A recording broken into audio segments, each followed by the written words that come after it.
Céline. Salut Victor. Donc Victor, j'ai le plaisir de t'inviter sur ce podcast, Ce que fait le thé, pour qu'on discute ensemble de praticien en médecine chinoise depuis 35 ans. Ça, Victor? Déjà, Oui.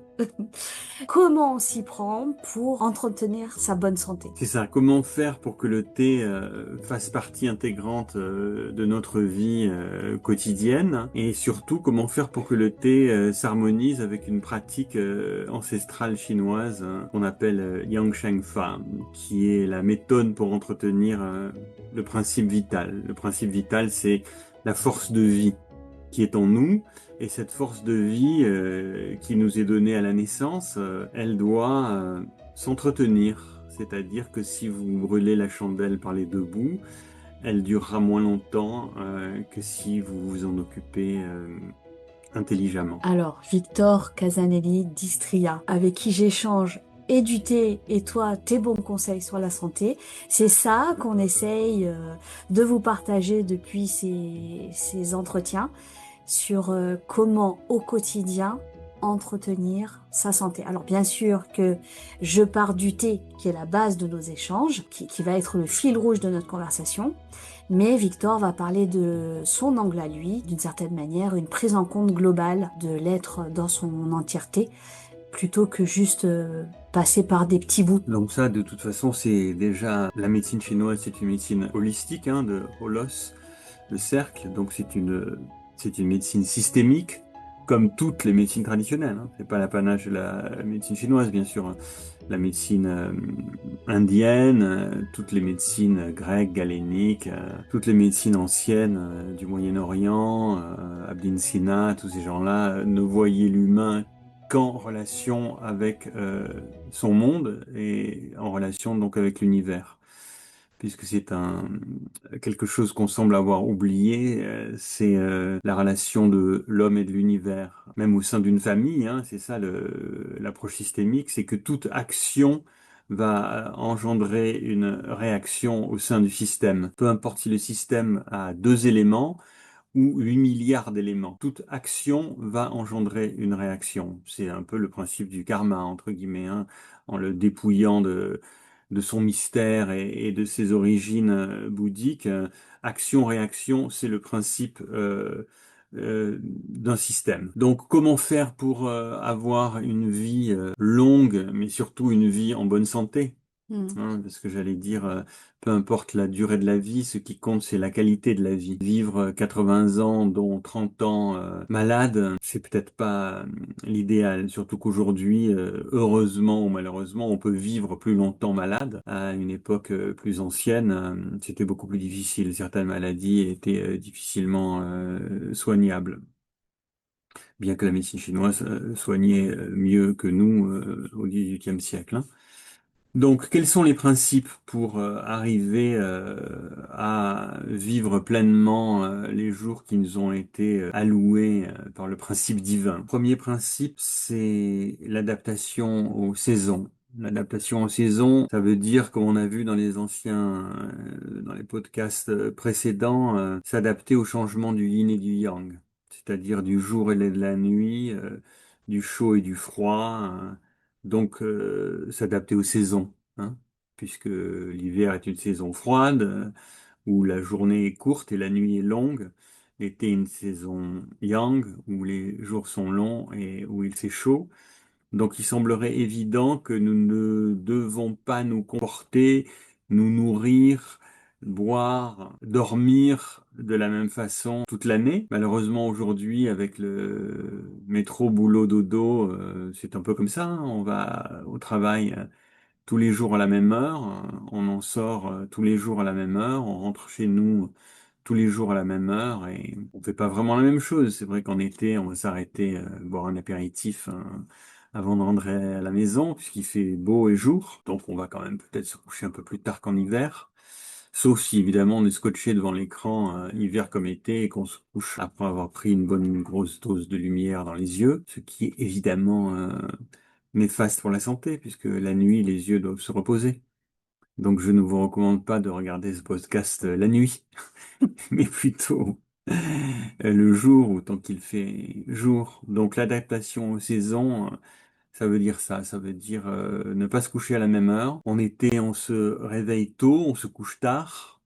En hiver, on se réveille tard, on se couche tôt. C'est-à-dire qu'on suit le mouvement des astres, hein, du soleil et de la lune. On ne mange pas de la même façon, on ne va pas manger froid en hiver, on va manger chaud. Si on a une nourriture carnée, on va préférer consommer de la viande en hiver qu'en été, simplement parce que c'est beaucoup plus lourd à digérer. Et au niveau des boissons, c'est pareil, si j'enlève l'alcool, qui est un plaisir, hein, donc un plaisir qui peut se partager en été comme en hiver, tant qu'on n'en abuse pas. Il y a bien sûr une façon de consommer le thé qui, je vous le rappelle, est la boisson étalon de cette technique Yang Sheng Fa.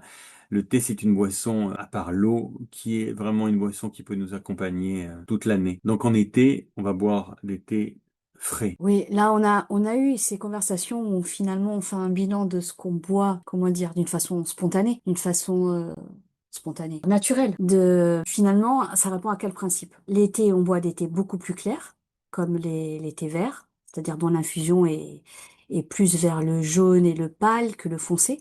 Et les saisons froides, on prend des thés plus foncés pour nous réchauffer. Mais il y a un thé qui passe outre cette distinction. C'est le Liu Bao, celui que j'ai ramené de Malaisie l'année dernière, dont j'ai ramené, comment dire, l'expérience. C'est pas une question de ramener des sachets de thé dans sa valise, c'est une question de ramener un savoir-être avec ce thé. Hein, Victor, comment on peut Oui, expliquer que ce thé, il arrive à qu'on puisse le boire et en été et en hiver, alors qu'il est très foncé et qui a l'air en apparence très dense, très réchauffant. c'est exact. Bon, comme vient de le dire Sabine, hein, les thés verts, ce sont donc bien sûr des thés frais. Donc, ce sont des thés qui sont faits pour rafraîchir le corps. Et c'est plutôt en été qu'on a besoin de rafraîchir le corps qu'en hiver. À noter aussi que le thé, contrairement à l'eau, nourrit les fluides du corps, ce qui est un concept inconnu, pas les fluides du corps, mais le fait de nourrir les fluides du corps. C'est pas juste désaltérant le thé. Hmm, C'est-à-dire que si vous buvez 3 verres d'eau le matin en été et vous buvez 3 verres de thé, observez que vous n'aurez pas soif au même moment. hmm, Vous pouvez même passer la matinée, sauf bien sûr si vous êtes dehors à 35 degrés à travailler, mais vous pouvez passer la matinée avec 3 tasses de thé sans avoir soif. La meilleure façon de se rendre compte, c'est est-ce que vous avez toujours de la salive dans la bouche? hmm, Nous, par exemple, on vient de boire pas mal de thé, hein, et c'est sûr que c'est l'été, il fait chaud, mais nous avons la bouche humide, c'est-à-dire que les fluides du corps, dont la salive, ont été nourris par le thé. Donc on était bien sûr des thés frais, en hiver et en automne des thés plus foncés et surtout des thés qui nous aident à digérer une alimentation plus lourde, plus chaude, plus carnée, plus nourrissante. Donc les pu'er, sheng ou chou, hein, qui sont vraiment noirs. Et puis voilà, il y a cette exception, ce liu bao qui est très peu connu ici encore, hein, je pense, qui est un thé donc qui vient de Malaisie, qui est un pays et stocké en Malaisie. qui est stocké en Malaisie. Il est fabriqué en Chine. C'est fabriqué en Chine aussi. Mm. Donc c'est un thé qui est parfait pour un pays chaud et humide, hein, puisque la Ouais. Malaisie, je pense à deux Oui. saisons, hein, la saison des pluies et puis la saison chaude. La particularité de ce thé, de mon expérience après l'avoir bu assez longuement avec Sabine, c'est que c'est un thé qui est à la fois tonifiant et qui fait circuler. Le pu'er est un thé qui fait circuler, d'où attention de ne pas en abuser. Il fait circuler ce qui est très bien lorsqu'on a mangé lourd, hein, Mm. les corps gras, la nourriture carnée, les protéines animales, les aliments frits, mais qui n'est pas tonifiant. Alors que le liu bao a cette particularité de à la fois tonifier le système digestif et faire circuler. Donc c'est un thé qui va éliminer l'humidité simplement parce qu'en tonifiant la rate, on va éliminer l'humidité, hein, d'origine externe ou interne. Alors l'humidité externe, c'est bien sûr la Malaisie, hein, Mm. ou ici, fin août, début septembre. Là, ça commençait plus tôt cette année, hein. Cette année, bon, c'est particulier, C'est mais en particulier. principe, hein, dans un environnement normal, c'est à partir du 15 août qu'il y a les premiers orages et qu'on peut Mm. ressentir l'humidité-chaleur. Avant, c'est une chaleur sèche. Et donc, il y a des thés qui sont faits pour l'humidité-chaleur, hein, dont les thés blancs, par exemple, le pai mutang. C'est un thé qui combat l'humidité-chaleur, c'est-à-dire qui nous fait éliminer par l'urine. Et le liu bao, eh ben, il fait les deux. Il fait éliminer l'humidité parce qu'il tonifie la rate. et il fait éliminer l'humidité parce qu'il est circulatoire. Donc effectivement, attention, en été, si on boit trop froid et qu'on mange trop de nourriture froide, hein, surtout de la nourriture qui sort du frigo, même en été, il faut éviter de se gaver de pastèques et de melons, par exemple, surtout s'ils sortent du frigo, que la pastèque et le melon, c'est déjà très frais. Hein, les livres de médecine chinoise moderne, plein d'études de cas, commencent comme ça. Monsieur Wang a mangé 8 tranches de melon à midi et l'après-midi, il a été pris de sueur froide, de Hmm. diarrhée liquide et de vomissements. Quelle formule doit-on lui donner? C'est simplement ce qu'il y a eu un abus de nourriture froide. Donc attention, même en été, il peut y avoir un abus de nourriture froide. Et dans ce cas-là, le Liu Bao va nous aider, effectivement, en tonifiant la rate, il va nous aider à éliminer le froid et l'humidité interne due à un abus de nourriture froide. J'aimerais parler d'une expérience qu'on a eue ensemble, c'est la dernière fois qu'on s'est vus. Je venais de recevoir les thés verts primeurs et on les a goûtés, pas à la suite, mais on en a goûté beaucoup sur l'ensemble que j'avais reçu, qu'on voulait tester. Et en fait, à un moment donné, un de nous trois a dit, mais attention, si on en boit encore, on va avoir de la tachycardie. Or, le soir, quand vous êtes rentré, vous m'avez fait un retour que vous n'avez pas eu cet état, même si on a continué à boire des thés verts. En fait, je voudrais intervenir sur la qualité des thés que l'on utilise.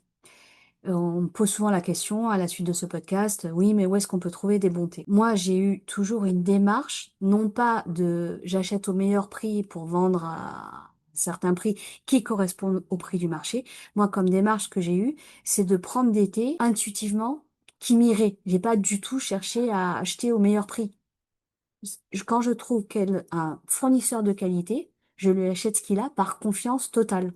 Après, ça m'empêche pas de choisir et de lui faire une sélection dans son catalogue, mais le résultat de ma démarche fait qu'après, on n'est jamais en inconfort, même dans l'excès. Ça, c'est une véritable preuve de qualité, hein. C'est comme avec le vin. Si vous buvez du mauvais vin, eh bien, vous allez avoir mal l'estomac, vous allez avoir mal à la tête, vous allez avoir mal aux yeux, vous allez mal dormir.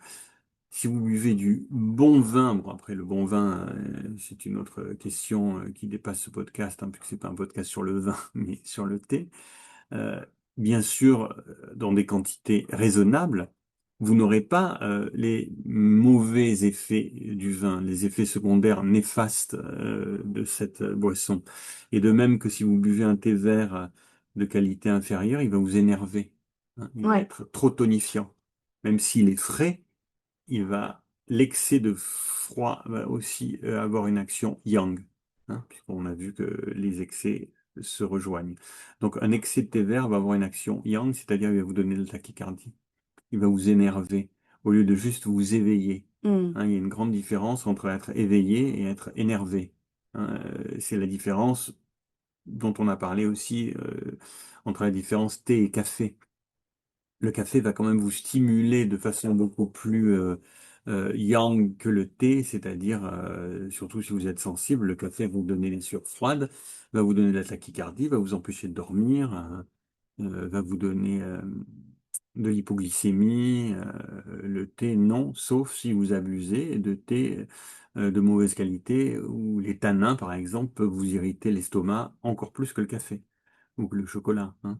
Un thé de mauvaise qualité dont les tanins n'ont pas été oxydés de la bonne façon va encourager des dommages au niveau du système digestif. Il y a beaucoup de naturopathes, de praticiens en médecine chinoise qui déconseillent le thé dans beaucoup de cas. Et en fait, moi, je leur réponds à chaque fois, oui, mais ça dépend quel thé. C'est sûr que le thé dans le commerce, Mais bien sûr, ça dépend quel thé. On en a parlé, hein. Le thé, c'est très bon pour l'hypertension, c'est très bien pour les problèmes de poids, c'est très bon pour le cholestérol, c'est très bon pour les gens qui sont justement trop nerveux ou qui ont du mal à se concentrer. Mais c'est sûr que si vous buvez du Lipton aromatisé et que vous en buvez 1,5 litre par jour, c'est pas bon. Ça vous irrite la muqueuse de l'estomac en premier lieu. bien sûr que moi, j'appelle pas ça du thé, mais j'appelle ça les thés Ben, de ce qu'on trouve, en fait, sans, comment dire, sans considération du produit. même si depuis maintenant pas mal d'années, hein, le thé est connu en Occident, hein, pas comme quand nous étions enfants où il y avait juste il me semble bien du Lipton, hein, du Earl Grey, Ouais. et puis Twinings. voilà, du Twinings. Il y avait deux marques de thé britanniques, hein, donc des thés extrêmement oxydés et en plus parfumés. Bon, ceci dit, il y a des Britanniques qui boivent 2 ou 3 litres de ce thé-là par jour, hein, comme il y a des gens qui boivent 10 expressos par jour. Et je pense avant d'avoir ce projet de thé et d'en faire ma profession, je pense que j'ai dû boire tous ces thés-là à profusion. Et c'est un moyen de commencer le thé, ceci dit. Certes, néanmoins, moi je me rappelle boire ce thé-là avec du lait et du sucre pour Oui, faire passer le mauvais goût du thé. Dieu. Ou du citron, enfin on mettait toujours quelque chose dedans, quoi, hein. C'était alors que les thés de bonne qualité, c'est comme de mettre de l'eau gazeuse dans du bon vin ou même des glaçons. Et c'était complètement absurde de mettre un édulcorant Tellement. dans un bon thé, c'est totalement absurde. Comme de mettre trop de sel dans une bonne nourriture ou des mauvaises épices. Oui, ce que je voulais, c'est de temps en temps, au-delà de tes explications macro, c'est revenir à l'expérience qu'on a ensemble sur les thés et le recul qu'on essaie d'en avoir pour essayer de retranscrire cette expérience. Donc, moi, ce que je voudrais vous faire passer, c'est cette idée du thé comme fil conducteur euh, de notre vie mentale, émotionnelle, mais également physique, hein, puisqu'on a vu donc deux aspects déjà de cette manière d'entretenir le principe vital. Un, c'est de s'accorder aux saisons, Mm, donc au niveau des phases de sommeil, au niveau des phases de travail, au niveau de la nourriture, au niveau de ce qu'on boit, hein, des thés frais en été, des thés plus réchauffants en hiver ou en automne, mm. au niveau de la diététique aussi, donc d'accompagner les mets avec du thé. On peut boire du thé en mangeant, hein. Tiens, d'ailleurs, est-ce que tu as l'explication de pourquoi le thé hydrate mieux, donc en fait une boisson chaude avec du thé, pourquoi ça hydrate mieux que l'eau froide? Parce qu'en médecine chinoise, on dit qu'une des propriétés médicinales du thé, eh bien, le thé va désaltérer plus que l'eau, puisqu'il nourrit les jiniers. Les jiniers, ce sont les fluides du corps, c'est-à-dire le plasma, euh, ce qui remplit les bursas, c'est-à-dire le liquide synovial et le liquide cérébrospinal, la salive, les larmes. Donc il est très important que tous ces liquides vitaux, hein, du corps soient nourris et minéralisés. Et voilà ce que va faire le thé. Il va à la fois minéraliser l'organisme, ce qui est très bon pour les connexions neuronales, et surtout nourrir ces fluides du corps. Et c'est comme l'huile qui fait bouger les articulations, hein. Donc voilà la différence principale Mm, entre l'eau et le thé au niveau de la soif. Après, bien sûr, il y a toutes les propriétés du thé qu'on a déjà vues lors d'autres podcasts. Donc, comment est-ce que le thé peut continuer à être notre maître étalon et notre aide dans ces techniques pour nourrir le principe vital? On a vu donc l'alignement avec les saisons, la diététique. Un autre. Bien sûr, il faut aussi s'occuper du corps lui-même, hein, avec ce qu'on appelle la gymnastique. Pourquoi et comment? Parce que la gymnastique pour les Chinois, c'est pas du tout la même que la gymnastique pour les Occidentaux. La première gymnastique entre guillemets interne, c'est le Qigong, à savoir que le Kung Fu, c'est quelque chose qui se pratique de l'enfance jusqu'à à peu près 40 ans, hein. ce qui n'est pas notre cas, nous. Ben, nous, Enfin, pas nous. on a une gymnastique. Bon, quand moi j'étais jeune, presque personne faisait la gymnastique. On faisait un peu de gymnastique à l'école, mais ce culte du corps, hein, donc de surtout soulever des poids, faire grossir ses muscles, faire du jogging, des marathons. C'était réservé à très très peu de gens qui avaient vraiment le culte de la culture physique, hein, comme on disait. Maintenant, c'est devenu complètement mainstream avec tous les dégâts que ça engrange sur la santé physique et puis surtout sur la santé mentale et émotionnelle, hein. Vouloir à tout prix ressembler à un Apollon plein de muscles ou une jeune femme musclée avec une taille fine et bref. Ça, c'est pas du tout le but de la culture physique traditionnelle chinoise, c'est de faire circuler l'énergie. et la souplesse des articulations, puisqu'on perd à partir de l'âge de 40 ans à peu près 15% de sa force physique tous les 10 ans, mais pas la souplesse des articulations. Vous avez des yogis à 90 ans qui sont aussi souples que ce qu'ils étaient à 20 ans. Donc la souplesse des articulations, ça se travaille soit par le yoga, bien que le yoga aujourd'hui, malheureusement, soit aussi devenu une discipline occidentale de gens très beaux, avec des gros muscles et des tatouages et des asanas où ils se tordent dans toutes les positions imaginables. Un de mes amis indiens d'une famille de brahmanes me disait, tu sais, le yoga, ce n'est pas tordre le corps, mais la droiture de l'esprit. Ça sert à ça, le yoga, à renforcer la droiture de l'esprit et non pas à contorsionner son corps, hein. Alors aujourd'hui, vous voyez dans tous les magazines de yoga, dans tous les podcasts de yoga, c'est plus on fait des asanas abracadabrants, plus on est un grand yogi. C'est faux, c'est complètement faux. Donc le yoga bien pratiqué, avec l'emphase sur le mental et non pas sur le corps. Le Qigong qui a beaucoup moins pris que le yoga, hein, parce que c'est vrai que le Qigong c'est un peu ennuyeux, on montre pas son C'est corps, plus discret. c'est beaucoup plus discret, il n'y a pas de gros tatouages, pas trop de blogs où il y a des jolies filles et des beaux mecs qui font du Qigong, enfin très peu. Autrement, il y a aussi la natation et la marche à pied, de préférence dans la nature. Hein, c'est-à-dire qu'on n'est pas obligé de faire des pratiques exotiques et étrangères. On peut nager, soit dans la mer, si on a la chance d'habiter comme nous au bord de l'eau, soit dans des piscines. Donc nager, ça facilite la souplesse des articulations. Et marcher dans la nature, pourquoi? Parce que marcher dans la nature, vous bénéficiez justement de l'énergie de la nature, hein. Et Hmm. l'énergie de la nature, elle va vous calmer. Donc le but de la gymnastique ou de la culture physique, c'est d'avoir, comme on dit, un mens sana in corpore sano, c'est-à-dire un homme sain dans un corps sain. Donc un homme sain, c'est quelqu'un qui s'occupe de son corps pour pouvoir s'occuper de son esprit, puisque l'esprit va rester avec nous jusqu'au jour de notre mort. Il va bien sûr malheureusement se dégénérer aussi, mais moins vite que le corps. Chacun de nous a eu la chance de connaître des gens de 90 ans dont l'esprit était complètement alerte, complètement ouvert, hein, complètement éveillé, malgré un corps bien sûr très frêle. Est-ce que je peux revenir sur le fait que tu dises d'aller marcher dans la nature, évidemment, est préconisé, mais moi qui vis en ville sans voiture, évidemment, je ne vais pas en forêt tous les week-ends ou une fois par semaine, pas du tout.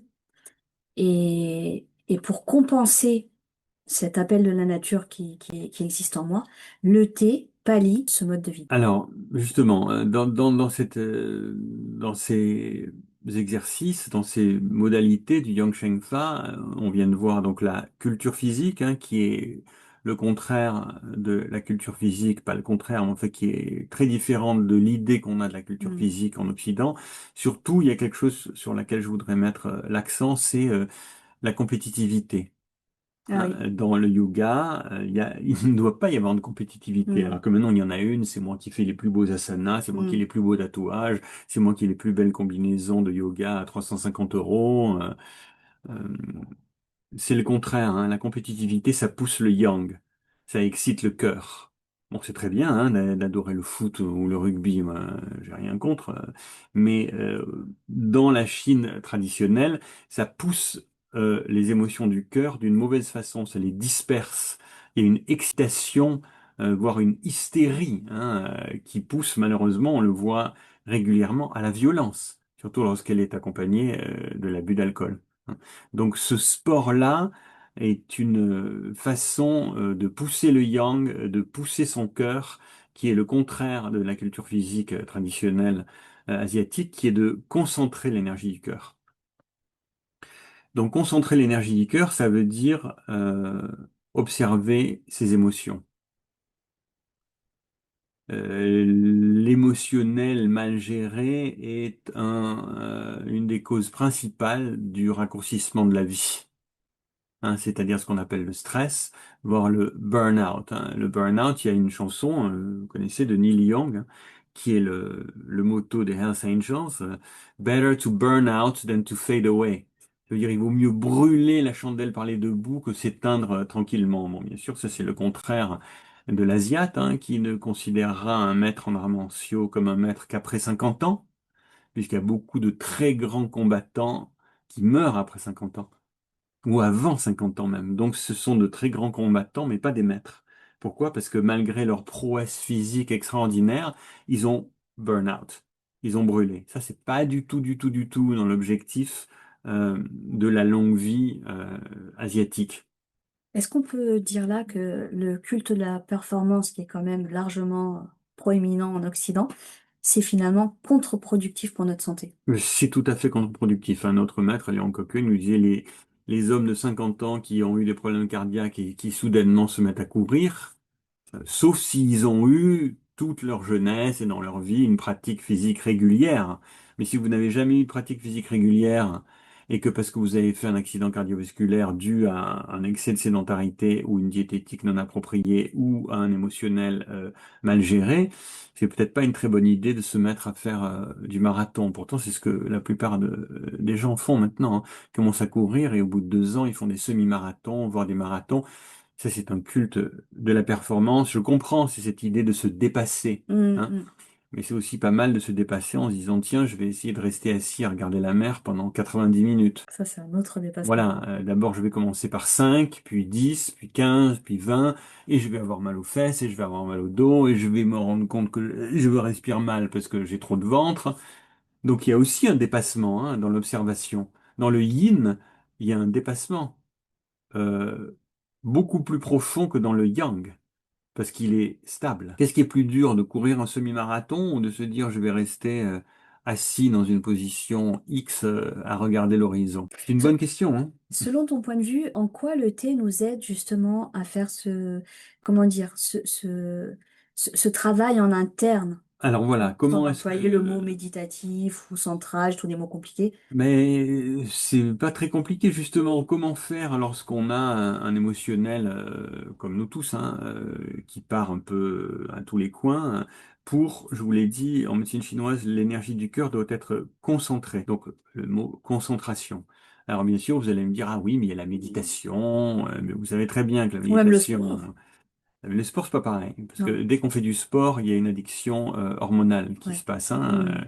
Hmm. C'est-à-dire qu'au bout d'un certain moment, il y a un relâchement hormonal qui se passe, qui est bon, Ouais. puisque ce sont des hormones de plaisir, Hmm. à part que malheureusement, la plupart du temps, ça va se solder par des blessures dues à une usure chronique, sauf si vous êtes très jeune. Donc, comment utiliser le thé pour se centrer? Eh bien, justement, en faisant du thé, hein. Trop bien. C'est-à-dire que, par exemple, le tai chi, on appelle ça une méditation en action. C'est-à-dire que c'est en faisant les mouvements qu'on va se poser. Donc, notre attention est fixée sur des mouvements fluides. Donc, elle n'est pas fixée, hein. Hmm. Mais le mouvement fluide va nous servir de fil conducteur. Donc de se poser et de méditer, vous savez très bien, c'est très difficile, surtout lorsqu'on va mal, hein, lorsqu'on est énervé ou lorsqu'on on va mal, de se poser. Il y a au contraire encore plus de mental qui est actif. C'est pas le plus facile, hein. C'est très difficile. Alors que là, en faisant du thé, on va pouvoir choisir quel thé on veut, faire bouillir l'eau à une température pré-requise, requisite, comme on dit en anglais, euh, se dire, tiens, qu'est-ce que j'ai envie de boire aujourd'hui, quel goût j'ai envie Rien d'avoir. que déjà. Voilà, ça, c'est se poser. Hmm. En fait, c'est Ensuite, s'écouter oui. aussi. Ensuite, choisir sa théière, choisir sa tasse, voilà, choisir son thé, se poser comme tu le fais, boire 3 tasses de thé en silence, seul ou avec quelqu'un. Et comme on a vu dans les podcasts précédents, sentir cet effet sur l'esprit, hein, sentir cet effet sur le chêne, c'est-à-dire cet effet apaisant. Donc on peut très bien se servir du thé comme centrage plutôt que la méditation et surtout beaucoup mieux que passer 90 minutes sur TikTok, ou Bien sûr. switcher les chaînes de la télé qui ne nous calment pas, ou fumer 15 cigarettes. En fait, moi, de caractère, je suis excessive. En fait, tout ce que j'aime ou tout ce dans quoi je vais me lancer, j'y vais à fond. Par exemple, la gourmandise, tu vois, bien manger. Et donc, pour moi, le thé, c'est une façon de réguler. Ça ne veut pas dire que je mange moins ou moins excessivement, mais en tout cas, ça va pas éponger, mais réduire cet excès. Je sais pas comment l'expliquer médicalement. Mais déjà, on a vu, hein, il y a un effet, le thé va contrebalancer le sucre, Ouais. hein, déjà. Donc le thé, c'est un peu comme un contrepoison. Mm. Dire, il n'est pas question de vivre, d'avoir une ascète totale, de manger que du riz trop cuit avec du tofu bouilli, hein. C'est pas du tout ça le but du C'est jeu. pas de ça dont on parle, hein. Voilà, c'est pas de ça dont on parle. On ne vit pas dans un monastère. On vit en Occident. On aime bien manger. En plus, donc, il est évident que lorsque vous faites un excès alimentaire, le thé, comme le pu'er ou le liu Mm. bao, ou même le thé vert, hein, Même le thé vert, ouais. va contrebalancer, va enlever le gras, va vous nettoyer l'œsophage, va vous éveiller, va enlever ce sentiment de lourdeur si vous avez trop bu. De toute façon, si vous avez trop bu, vous allez mal dormir. Donc, j'allais dire, buvez du thé, même si ça vous fait faire pipi pendant la nuit, c'est pas grave. Et si vous avez trop bu, c'est certain que buvez 3 ou 4 tasses de thé avant de vous coucher. Ça va vous aider à éliminer l'alcool beaucoup plus facilement, déjà en urinant la nuit, qui est mieux que de passer la nuit à vomir d'ailleurs. Et puis surtout en éliminant l'effet contre-productif du sucre qui est dans l'alcool, hein, puisque dans l'alcool, un des éléments les plus néfastes, c'est le sucre. Et donc le thé, il va casser ça. Donc on peut très bien se servir du thé soit pour se centrer, soit pour contrebalancer soit un état émotionnel excessif, Mm. soit une diététique excessive. Mais chez les Chinois, attention, hein, il y a des jours de fête dans lesquels on mange trop. Hein, les jours de fête, il y a des banquets énormes avec des tonnes de plats où on ne respecte plus du tout, hein. Il y a de la viande, il y a des mets frits, il y a plusieurs sortes de viande, il y a du canard, il y a du porc, il y a des crevettes, il y a du poisson, donc il y a des mélanges de protéines. Bien sûr, il y a du thé, toujours. Mais la clé, hein, dans les repas de fête, c'est l'esprit. L'esprit joyeux. Le contraire de, malheureusement, la plupart d'entre nous, le repas de Noël, hein. On doit voir des gens qu'on n'a pas envie de voir. On doit sourire à notre oncle qu'on n'aime pas. Il y a les cousins qui viennent de là-bas qu'on peut pas saquer depuis qu'on est enfant. Donc on mange trop avec un esprit contrit. Et c'est pour ça qu'on est malade. C'est pour ça que le Mm. lendemain des fêtes de Noël ou le lendemain du jour de l'an, il y a tellement de gens qui sont malades. Ils ont trop mangé, mais ils ont trop mangé comment? Si vous mangez trop en bonne compagnie, en riant, vous n'êtes pas malade. Hein. C'est D'où vrai. l'importance à nouveau de la régulation des émotions. Hein. Mm. Un bon repas en famille joyeux euh, ne vous rendra jamais malade. Et si vous avez fait quelques abus, bon, buvez un peu de thé. Ça me fait penser à deux choses. Moi, j'avais l'explication que le thé, comme il permet, on dit en phrase générale que le thé permet d'éliminer ce qui ne nous sert pas, Oui, et les toxines, voilà, et ce qui n'est pas utile au corps. Et donc, l'explication, c'est que le thé va couper les grosses molécules de protéines en petits morceaux exact. pour soit permettre de les assimiler, soit permettre de les éliminer. C'est exact. Mais au niveau de la gourmandise, en fait, le thé, comme s'il est choisi comme moi d'une façon gourmet, c'est-à-dire qu'ils doivent me plaire au goût, ben, en fait, en soi, ça m'apporte de la joie. Tu vois, je suis déjà contente. Donc, le fait de vivre à partir d'une boisson, de retrouver cette gourmandise, évidemment, ça va réduire mon temps de sucre, Je pense que ce qui statistiquement. se passe, c'est que le thé va enseigner notre goût à revenir vers quelque chose, comme on disait dans le Ouais. podcast précédent, Qing et Dan, hein. Qing, c'est clair, et Dan, c'est insipide. Hmm. Donc le thé est toujours clair, même un thé comme un Ouais. Yuba ou un pu'er chou, il est quand même clair dans le Hmm. sens où c'est juste quelques feuilles et de Hmm. l'eau, donc il n'y a pas un gros mélange moléculaire là-dedans. Et Dan, c'est-à-dire, pour les gens qui n'ont pas l'habitude, le thé n'a pas de goût, hein, puisque je lisais récemment euh, des jésuites qui revenaient de Chine et qui disaient ils boivent de l'eau chaude là-bas. leur boisson principale, c'est de l'eau chaude. Évidemment, si vous avez l'habitude de manger du porc et du vin et du porto, un thé bien infusé et bien fait avec cette emphase sur le ching et le dan, ça n'a aucun goût. Moi, je me rappelle avoir emmené des Français dans des restaurants bouddhistes végétariens à Vancouver qui m'ont dit que ça n'a aucun goût, tout a le même goût. Alors c'est faux, vous avez des dizaines de plats dont chacun a un goût différent, mais un goût très subtil. Mm. Donc le thé, à mon avis, va vous ramener vers le centre, va vous ramener vers cette droiture du goût aussi, et de là, vous allez éviter les excès de salé et les excès de sucré, parce que vous commencez à avoir l'habitude d'un goût très subtil. Hein. Et la plupart des mets sucrés, le goût est plus subtil du tout. Non, C'est je sais. bien, le sucre nous brûle la bouche. Pourquoi je vais pas manger 3 morceaux de gâteau? Parce que ça me brûle la bouche. Donc c'est pas bon. Pourquoi je vais pas manger trop de bacon frit? Parce que ça me brûle la bouche aussi. Donc je pense que le thé nous sert à nouveau pour D'une boussole. rééquilibrer les choses. Oui, Et aussi d'une nous boussole. remettre au centre. C'est-à-dire que comment dire, en intensifiant cette écoute de soi, finalement, au fond de nous, on sait, et le thé nous le redit, nous le rappelle, on sait où aller dans la voie du milieu. Ça ne veut pas dire que moi, par exemple, j'y vais pas forcément tout le temps, mais en tout cas, je sais comment y revenir et il me suffit de prendre une tasse de thé. Je pense que tu as tout à fait raison, hein, cette idée de revenir vers le centre, hein, qui est le but de la méditation, le but du tai chi, le but du qigong, le but du yoga, de se centrer, de revenir vers le centre pour éviter justement la dispersion physique, mentale, émotionnelle. Hein. Le thé, déjà, de par le fait qu'il va nourrir le centre, hein, il va nourrir le système digestif et nettoyer le système digestif, Mm, qui est le centre. Il va donc, effectivement, comme tu le dis, au niveau énergétique et même physiologique, nous ramener vers ce centre. mm, Hein. Quand on passe du temps ensemble et qu'on a bu plusieurs tasses de thé et qu'on a parlé, je me sens toujours vraiment centré, moi, après mm, avoir quitté Sabine. Et c'est pas juste dû à la présence de Sabine ou à l'énergie de son lieu, qui bien sûr en fait partie, hein, mais c'est surtout parce qu'au lieu d'avoir bu 6 bières, on a bu 6 tasses de thé.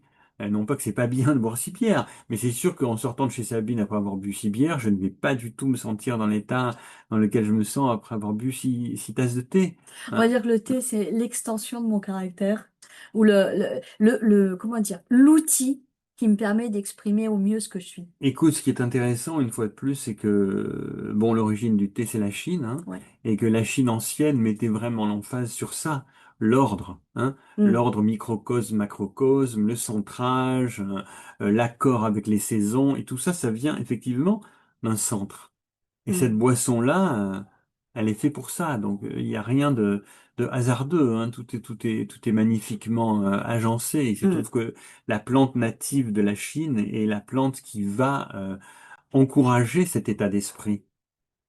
mm. Donc, pour préparer ce podcast, en fait, j'ai relu un livre très intéressant. D'ailleurs, dans la foulée, toi, tu... C'est Le temps du thé de Dominique Pasqualini et Bruno Suet qui en a fait les photos. C'est un magnifique ouvrage, Oui, je magnifique, confirme. effectivement. Et en fait, le Très contenu complet. scientifiquement, philosophiquement, sa documentation extrême fait que c'est vraiment un très très bel ouvrage.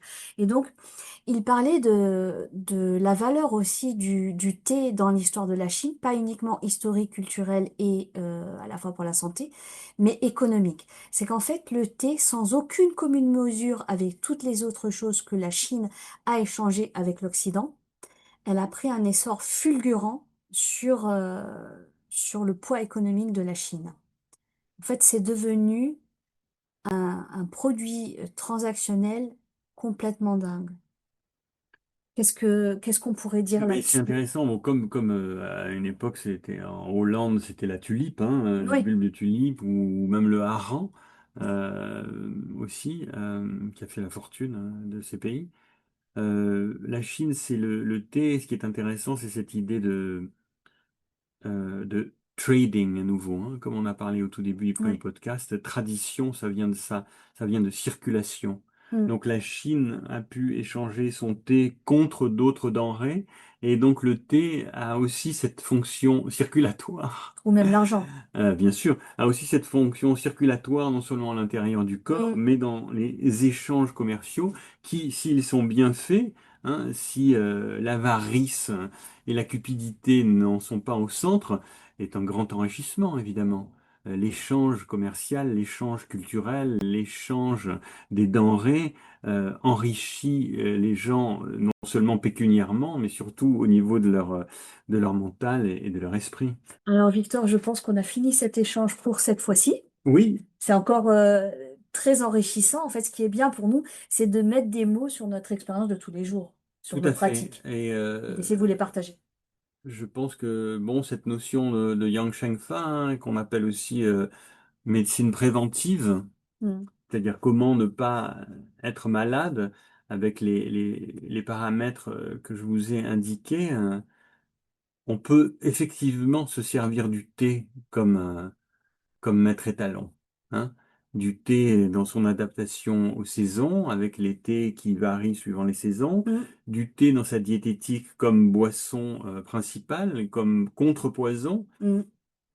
du thé dans son management émotionnel, c'est-à-dire au lieu de continuer à s'énerver, de se poser, de s'asseoir, de faire un thé, et l'action de faire le thé va prendre notre esprit, hein, plutôt que Ça de me fait penser. s'asseoir Ça me fait en penser à essayant de penser à rien. le thé pour faire la paix, tu sais, avec l'autre, avec soi-même principalement, hein. Bien sûr, et puis aussi au niveau de la culture physique, hein, si vous faites des activités où vous transpirez beaucoup, hein, donc des activités de type vraiment occidental, vraiment, buvez du thé, je vous le conseille, plutôt que de boire des boissons isotoniques fabriquées par des entreprises qui coûtent très cher avec des tonnes de trucs dedans.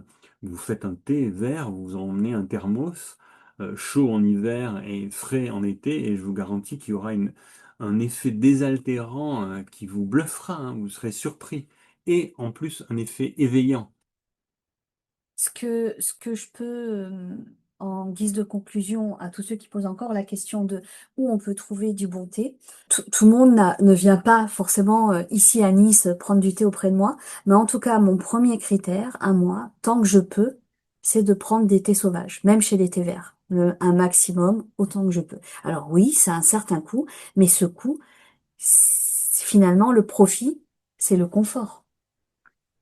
Et puis, si on va un peu plus loin, c'est que c'est un thé sauvage, c'est-à-dire qu'on est en contact direct avec la nature. C'est ça. Hein, si vous prenez un thé édulcoré, parfumé, fabriqué par une entreprise, vous vous rendez compte le nombre de gens, le nombre de kilomètres, le nombre de machines qu'il a fallu utiliser avant que vous ayez ce goût dans la bouche. On va dire qu'on va réduire euh, le nombre d'intervenants de Exactement, l'arbre jusqu'à notre tasse. exactement. Donc ça, c'est écologiquement bon, on va dire, hein. Oui, même si Euh, forcément ça vient en avion. Non, mais bien sûr que ça va venir en avion, mais bon, au moins ça sera de l'arbre au consommateur, avec un tout petit peu de transformation là-bas sur place, le transport. Mais surtout, si vous croyez que tout ce qu'on touche ou tout ce qu'on goûte transporte l'énergie de tous les gens qui ont été impliqués là-dedans, Ouais. bon, eh ben, Et c'est pour ça qu'en fait, les fournisseurs que je choisis, j'en ai très peu, hein, mais je les ai eus au bout de 7 ans, au bout d'une quête, au bout de combien de voyages, ces fournisseurs, en fait, sûrement, je les ai choisis par qualité de cœur, par, comment dire, une connexion entre eux et moi qui fait que je les ai, comment dire, validés et vice-versa. Et en fait, c'est ce trésor de leur relation que je ramène dans la tasse. mais c'est magnifique, hein, parce que on dit quand vous êtes dans un restaurant, vous mangez le cuisinier. Ah, c'est tellement ça. Mais bien sûr, C'est- vous mangez l'énergie du cuisinier et des gens qui sont en cuisine. Donc, c'est pas juste la qualité des produits, c'est l'intention derrière qui va affecter ce que vous mangez. Donc là, ce que tu dis, voilà, toi, tu as privilégié le côté humain de ton Ouais, fournisseur. Et si c'est un véritable humain, hein, un Dan Rand, il va évidemment choisir un thé qui correspond ouais. à ce qu'il est et à ce que tu es. Et du coup, celui qui va boire ce thé se retrouve connecter avec tout ça. D'ailleurs, il y a un truc rigolo, c'est que moi, pendant des années, j'ai perdu la capacité à faire la cuisine. Et en fait, dernièrement, je m'y suis remise. Je sais pas, tout d'un coup, j'ai eu un regain d'énergie là-dessus. Je m'y suis remise. Et alors que pendant des années, on s'est moqué de moi, hein, moi et mes gnocchis ou mes pâtes à l'ail. Mais, mais une amie, tout d'un coup, elle a dit à quelqu'un d'autre, non mais Sabine, elle fait bien la cuisine. Mais où ça? Pendant des années, pendant 30 ans, j'ai pas fait la cuisine. Et en fait, je pense, et après, on a rigolé ensemble, ce qu'elle voulait dire, c'est que cette aptitude que j'ai à chercher la subtilité, l'exigence que j'ai sur la matière première, sur la qualité de la relation, nécessairement, ça va arriver dans ce que je prépare à manger. Alors, rendez-vous au prochain podcast. Merci de nous avoir écoutés jusqu'à présent. Victor, merci d'être venu et d'avoir pris le temps de discuter avec nous de ta pratique et de C'était ta un vrai sagesse. plaisir. À Au revoir. bientôt!